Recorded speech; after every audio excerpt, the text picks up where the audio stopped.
Have you ever made a decision and thought, that was entirely my choice? Maybe you picked a career, ended a relationship, or chose what to eat for dinner. But what if I told you, that every choice you've ever made was already determined, by your biology, your environment, or even the laws of physics? Welcome to one of philosophy's most mind-bending debates, free will versus determinism. Let's break it down. What is free will?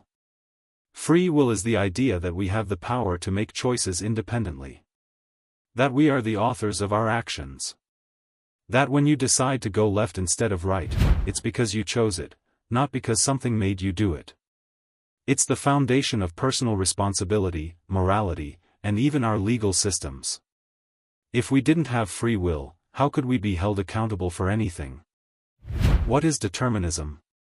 Determinism says, everything that happens is the result of something that came before it. Your thoughts, your actions, your desires, they're all part of a chain reaction that started long before you were born. From the movement of atoms to the firing of neurons, determinists argue that the universe operates like a machine. And in that machine, there's no room for true freedom, only cause and effect. The clash. So here's the tension: if determinism is true, then free will is an illusion. But if free will is real, then something must exist beyond the physical laws, something that allows us to choose freely. Philosophers have wrestled with this for centuries. Hard determinists say, we're not free. Everything is caused. Libertarians, not the political kind, say, we do have free will, and it's not determined. Compatibilists say, maybe free will and determinism can coexist. Wait, how? Compatibilism, the middle ground.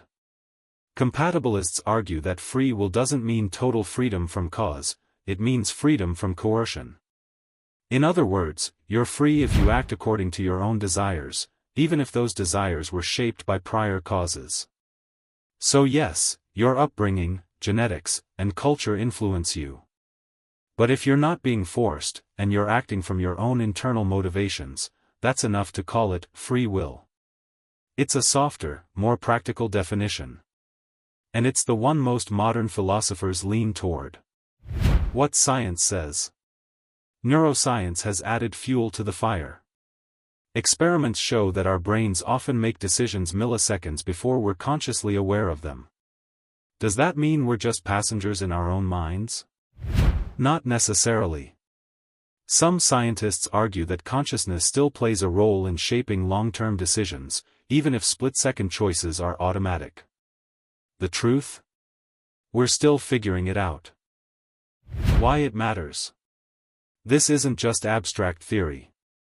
It affects how we see ourselves, how we treat others, and how we build society. If we believe in free will, we emphasize personal growth, accountability, and change. If we lean toward determinism, we might focus more on compassion, understanding, and systemic reform.